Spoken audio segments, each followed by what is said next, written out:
ഞാൻ ബാത്റൂമില് ഇരിക്കുന്ന സമയത്ത് ഡോർ മൊത്തം ഞാൻ ക്ലോസ് ചെയ്തപ്പോഴത്തേക്ക് എന്റെ മനസ്സിൽ വരുന്നത് നാഡീ ഞരമ്പുകൾ പിടിച്ചുവിടുന്ന ഒരു സംഭവമുണ്ട്. ഇതിലേക്ക് പിടിച്ചുവിടുന്ന സമയത്ത് ഇയാൾക്ക് ബോധം പോയി.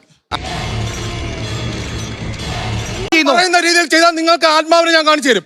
നിങ്ങൾക്ക് എന്തുകൊണ്ട് അതിനെ ഇവിടെ വിളിച്ചു വരുത്തിക്കൂടാ? ഇത് റിയാലിറ്റി ഷോ നടക്കുന്ന അല്ലെങ്കിൽ സംഭവം അല്ല, ഇവിടെ അല്ല കാണിക്കുക, സ്റ്റുഡിയോക്കകത്തല്ല ആത്മാവിനെ തെളിയിക്കേണ്ടത്. സഹോദര, ആദ്യം ഒരു കാര്യം ശാന്തമായി പറയൂ.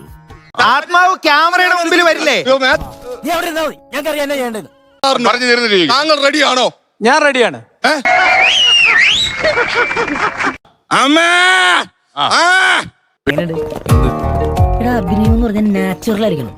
മോശം കിട്ടാത്ത ആത്മാവുകൾ ഇങ്ങനെ അലയുന്നു എന്നൊക്കെ വിശ്വസിക്കുന്ന ആൾക്കാർ നമുക്കിടയിലുണ്ട്. എവിടെ പോകാൻ അവന്മാരെന്റെ ചുറ്റും കൂടി വെറുതെ പേടിപ്പിക്കാം, വെറുതെ റൗണ്ട് ചെയ്യാന്ന്. ഞാൻ 5 തവണ ഭൂതത്തെയും മൃഗത്തെ ആത്മാവിനെയും കാണുകയോ അനുഭവിക്കുകയോ ചെയ്തിട്ടുള്ള മനുഷ്യനാണ്. കണ്ടോണ്ട് നിന്ന് എന്റെ കരളാ വാടിപ്പോയത്. മരിച്ചുപോയ എന്റെ അമ്മയാണ് സത്യം, എന്റെ കണ്ണുകൊണ്ട് കണ്ടതാ. ഒരു കേസ് ഈ ആത്മാവിനെ വെച്ച് തെളിയിച്ചു. ആത്മാവിനെ വിളിച്ചു വരുത്തി. അതെ, അതെ. അടുത്ത് വരരുത്, അടുത്ത് വന്നാൽ പേടിച്ച് മൂത്രമൊഴിച്ച് കളയും ഞാൻ. ചുണ്ണ ഈ വെറ്റില ഇങ്ങനെ മടച്ച കുട്ടി ഇങ്ങനെ പൊങ്ങി വരും. വെറ്റില മടക്കിയ കുട്ടി ബടിയെ പോകുന്ന പോലെ താഴോട്ട് പോകും. എന്നിട്ട് ഈ ആത്മാവിനെ വിളിച്ച് വരുത്തി.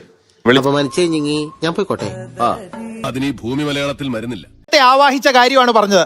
ഞാൻ ഒരുപാട് പ്രേതങ്ങൾ ഒഴിപ്പിച്ചിട്ടുണ്ട്, മരുന്ന് കൊടുത്താണെന്ന് മാത്രം. എങ്ങനെ മരുന്ന് കൊടുത്ത്? സൈക്യാട്രിസ്റ്റ് ആണ് ഞാൻ. മരുന്ന് കൊടുത്ത് ഒരുപാട് പ്രേതങ്ങൾ നിങ്ങൾ മരുന്ന് കൊടുക്കുന്നത്. ഇത് ഉള്ളതാണോ തിരുമേനി?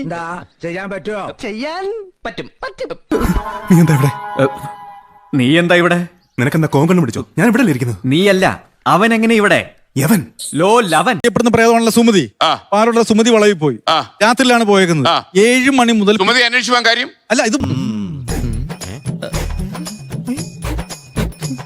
ഭയങ്കര അവിടെ രാത്രി പോകാനൊക്കത്തില്ല, ഭയങ്കര ബഹളമാണ്.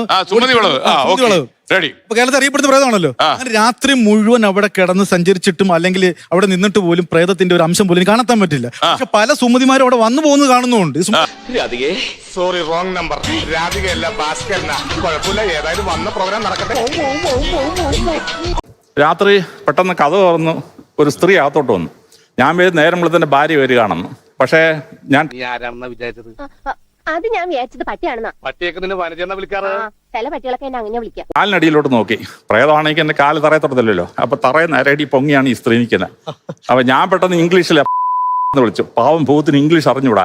ഇംഗ്ലീഷുകാരൊക്കെ വരുന്നതിന് മുമ്പ് ഞാൻ ജീവിച്ചിരുന്നൊരു ഭൂതമാണ്. അപ്പൊ English. Oh sorry daddy, in maths what you mean by LCM and HCF? Malayalam. എന്തായാലും സമ്മതിക്കണം, ഇപ്പോഴും പിടിച്ചു നിൽക്കുന്നില്ലേ ന്യൂ ജനറേഷൻ പിള്ളേരുടെ കൂടെ.